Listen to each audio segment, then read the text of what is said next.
This video is going to show you some infield of the crazy micro truck ride I took across Patong and beyond. You can see on this map I started at the lower bottom and I cut across town, and I'll show you the town, how the streets look, how the traffic looks, and the inside of the micro truck. I absolutely love these micro trucks. I would love to have one in the US, but I would upgrade the wheels to be really wide and maybe upgrade the engine as well. But in any case, there at the end of town at the north, we turned right, that's east, and that's where there is this extremely high point elevation, so the truck was hardly able to drag itself up. And then when you're up at the top, you get down into a valley, and that's another town already. It's no longer Patong, and there's a bike shop there, and I ended up buying a bike, and I'll show you all of that. Before I continue, if you care to support this channel, you can download the book. The book has enough information to get you started on any kind of a high performance small wheel project, electric or not, Brompton or not. Much of the data I can give you is in there. If there's anything missing, feel free to comment either on Amazon or here. If you don't want the book, you can give a subscribe or a like, or forward the link to this video to somebody else. If you watched some of the previous shorts I published on this channel, you have seen the micro trucks, which are very common in Phuket. They are taxis and are typically geared toward the tourist. I guess the reason they have the regular sedan type of car, like a Toyota Corolla, which is made locally in Siam, but they like to use these micro trucks in Phuket because I guess a lot of people who are getting on must be a group, like a family or some drunken kids, like 6 people who want to get on. This is a really tiny place, and for some reason they all have these crazy lights and stereo installed, like high quality, high powered stereo system. I guess the lights and the stereo are all about getting attention and getting entertainment and all of that. So this is what it looks like. This is the southern part of Patong, and it's really just a village. Unfortunately, as you can see, they are beginning to develop even the hills around it, which I really don't like. The first time I visited this place was 2 decades ago, and even like before the lockdown, like 10 years ago or 8 years ago, when I was here for the last time, the place is just unrecognizable. There is so much development, there is so many people, and this is not even high season. We are in low rainy season. There are very few people compared to the avalanche that's going to come by late October. And here you see some of the mountains, lots of scooters. Everybody rides the scooter. As you know, I am a fan of anything rideable, but I think these people are making the same mistake as the average American. The average American drives everywhere, even if it's just a half mile away. Even if it's across the street, they get into a 2-ton crossover or truck or whatever, and they use one vehicle for everything, which is wrong. I think these people also, the roads are so crowded with all these scooters is because they just use that for everything. You can easily get around town on a bicycle or a kick scooter, even walking. I wanted to buy a bike or rent one because walking is a little slow. That's like a farmer's market, really good food there. I have published some shorts about it, and I will be back for my next pig out meal, but not today. What I did today was I tracked down the scooters I would want to rent, and I found a guy that just opened up the place. He has brand new scooters around the 150cc or 300 if you want more. I really don't care about more. And I only have a car license anyway, so I don't want to be too conspicuous on the road. So 150 would be fine. I was asking them about the Vespa. I'd love to rent a Vespa. I haven't found a single place that does it.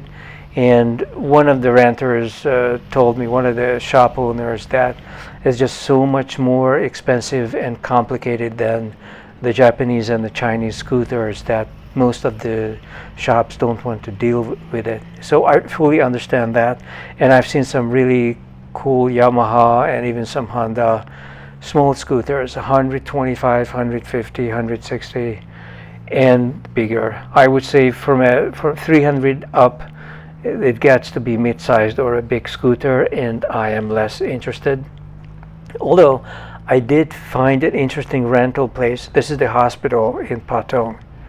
Probably not as good as the one where I had a procedure in Bangkok, but pretty good and dirt cheap everywhere in this country. So if you need to get health care, booking a vacation to the Siam is a great idea. And I have had a bunch of procedures, everything from dentistry to cosmetic stuff, a ton of, even psychology. I even hired like an upscale, expensive psychologist to figure out if I'm nuts or not. But in any case, so I found this one rental place, and he has as big as 750. Honda has some really cool off-road big bikes that are kind of like scooters. I'll show you when I rent it.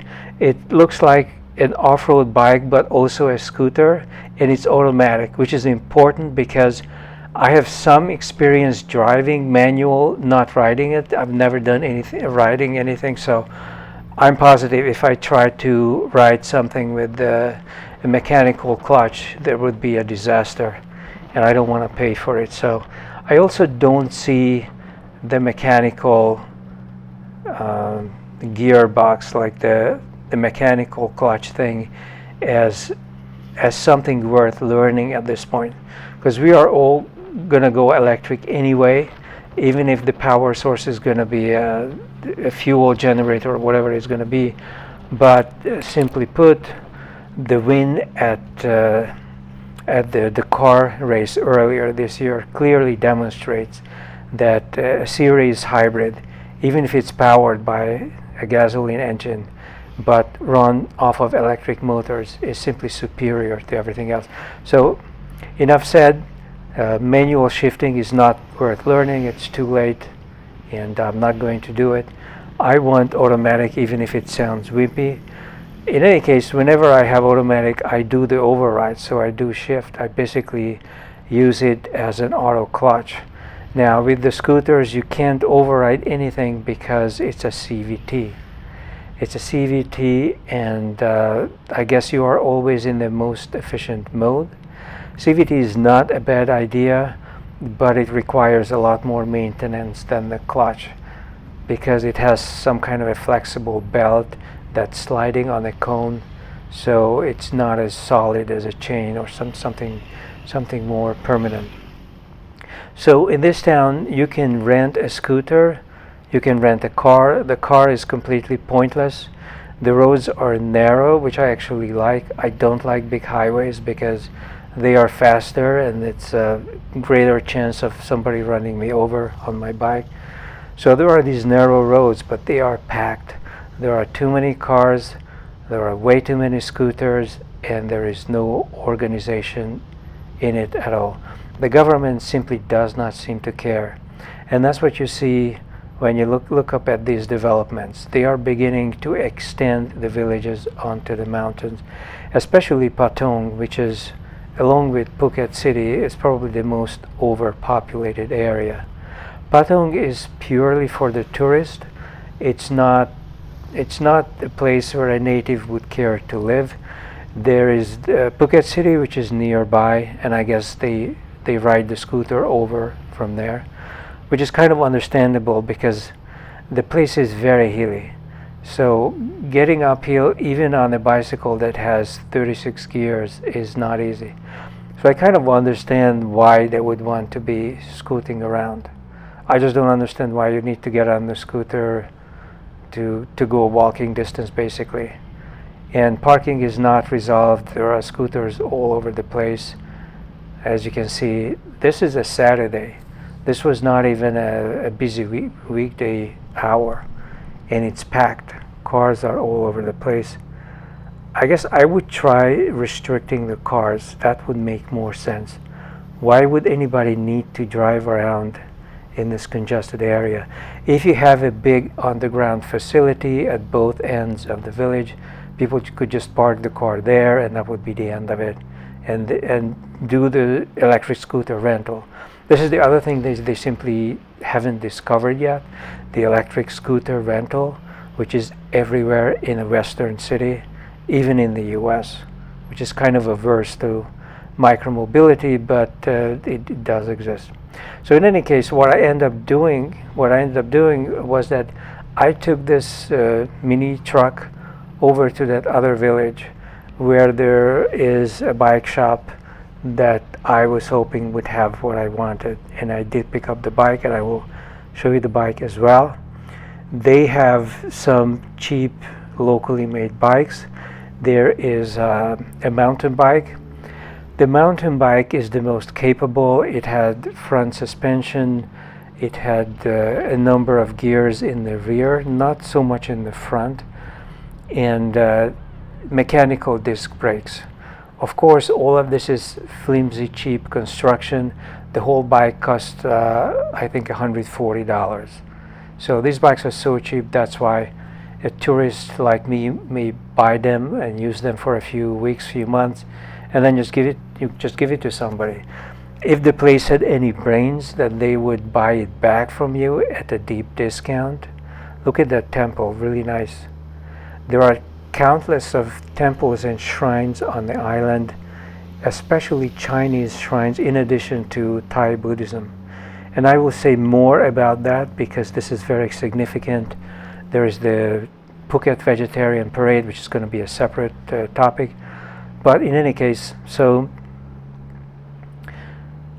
where was I? The mountain bike was I guess the more performance-oriented thing, especially when you're looking at these steep uphills that you have to climb, not in Patong itself, but if you want to get out of Patong, all of these tourist villages are in valleys. And so you can see how steep it is. This little scooter had to be downshifted several times to be able to take it. And so once you get on the top, then you start going down like crazy. There's this crazy downhill. So I ended up not getting the mountain bike. I wanted the shopping bike because I guess coming from the Brompton platform, I'm just used to having a front bag, someplace where I can put my stuff. And I also wanted mud guards because this is the rainy season and the roads are often wet. I just didn't want to be covered in mud on the way home.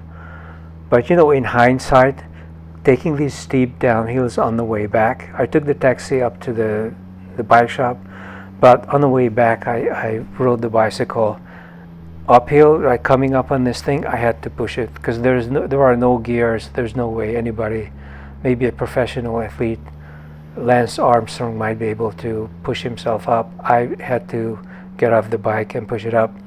And then on the way down, the front brake is this super flimsy, cheap mechanical caliper brake, even worse than the stock Brompton brakes, and that's saying something. And the rear is not the disc, but the other one, the drum brake, but it's connected to the lever with a wire. So unlike most of these coaster, I think it's called a coaster brake. It's not a drum brake. It's some version of the drum brake. But in any case, it's a coaster brake, but it is not triggered by you backpedaling, which I actually like, because coaster brakes they're not as powerful as a disc, but they have some power. And when you backpedal, it's just such an easy way to deploy the brakes. You don't have to worry about the wiring. You don't have to adjust it or tighten it. So somehow I suffered home, but I was covered in sweat, and taking the downhills was like seriously risky undertaking.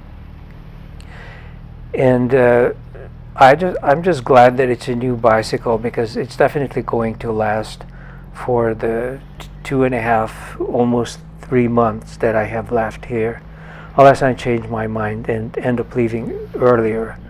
So far, I'm having a good time doing a lot of research, a lot of experimentation, and as you can see, I'm uploading content every day. So I'm doing what I set out to do. But you know, Bangkok has its advantages over Phuket, no question about it. Much bigger nightlife. Shopping is several times the size of it. I mean, Bangkok is a seriously massive major city, whereas this place is just little tourist towns on the coast, on the beach, and there is a bit more shopping in the middle of the island in Phuket town, but you can only go that far. Like even this bike shop, you can only reach if you get at least a scooter, because on a bicycle the uphills are just insane. And I will rent scooters as well, and I hope I will be able to show some videos of the amazing views that you can see here. I would say, in my experience, Phuket is one of the nicest places in the world that you can visit. Costa Rica is kind of a rival in terms of natural landscapes, but Costa Rica does not have the food. In fact, for a tropical country, Costa Rica has remarkably awful, almost American level food, with a few items that they do really well. Whereas over here, like Thai cuisine, for savory food, it's one of the best in the world, hands down. So here we are arriving at the bike shop, and this is the other village or town. This is no longer Patong. This is the bike shop. They mostly sell kids bikes, but they have a few things that you can get. And I selected one of the shopping bikes. It cost me, the whole thing cost me maybe $130, including a small lock. What you see here are the mountain bikes, and these would be obviously much more capable performance-wise, but they don't have the mud guards, they don't have a bag, and that skimpy little saddle that I see, after what I have on my Brompton, you can see on my other videos that I have a really comfortable setup, and I'm just not willing to spend the next 6 weeks sitting on one of those tiny things. Here is the configuration of my ultimate ride, which I rode home with a great suffering, but even then much faster than walking would have been. As you can see, there is even a seat and foot pegs for a passenger. I have total comfort. So now I have this bike and this was the peak of the hill. As I went back on the bike, it was so steep, it was insane. There is this nice display or mural, if you will, of the beginning of Patong village. I would not call this place a city, not compared to New York, not compared to Bangkok. So I will be doing videos on the bike, and hopefully it's going to be lots of fun, and maybe nobody's going to mess with the cheap lock. There are really very few bikes here. I have seen some people parking them without any lock at all. So the whole concept seems to be kind of new, and we shall see if it catches on. I hope to contribute to a new trend, and I did buy a small lock just in case. So this is it for the current video, and I'll be back.